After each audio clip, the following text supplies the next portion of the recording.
اعوذ باللہ من الشیطان الرجیم بسم اللہ الرحمن الرحیم۔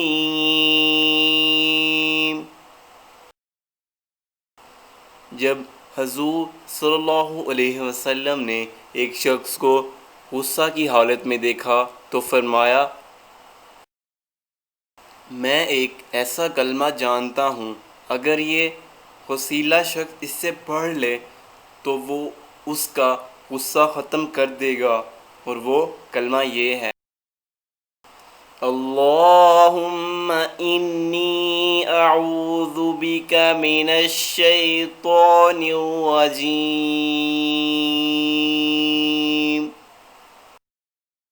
نبی کریم صلی اللہ علیہ وسلم نے ارشاد فرمایا، جو شخص اپنے غصے کو روک لے اللہ تعالیٰ اس سے اپنا عذاب روک لے گا۔